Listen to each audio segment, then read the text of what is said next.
বন্ধুরা, আবার একটা নতুন রেসিপি নিয়ে তোমাদের মাঝে হাজির হয়ে গেলাম। তো তোমরা দেখতে থাকো তো কি রেসিপিটা বানাচ্ছি।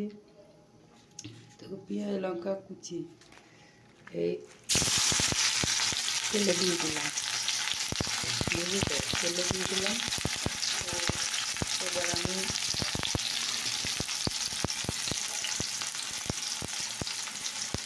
হলুদ দিলাম,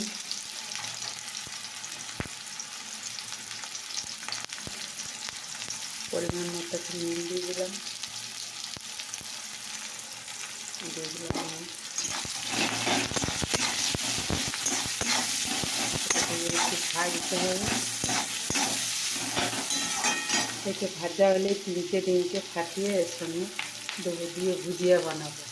তো দেখো বন্ধুরা, ভাজা ভাজা হয়ে গেছে পেঁয়াজ, এবার এই দুটো ফাটিয়ে দেবো। তো দেখো বন্ধুরা, আমি তিনটে ফাটিয়ে দিয়েছি।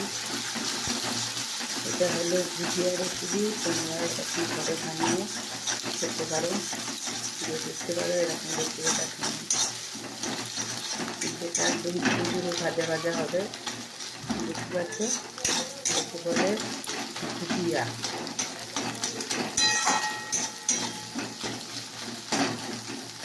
তোমরা দেখতে থাকো। আর এদিকে দেখো চাটা হয়েছে।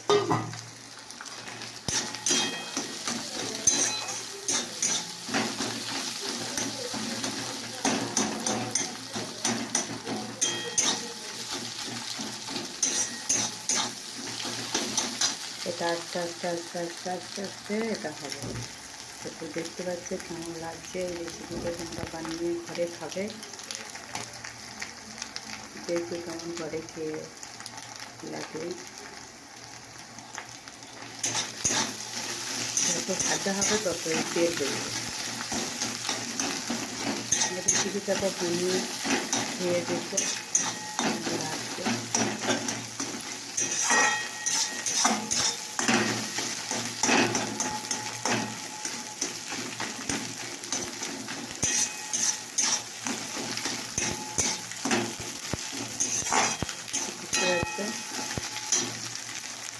আস্তে আস্তে আস্তে আস্তে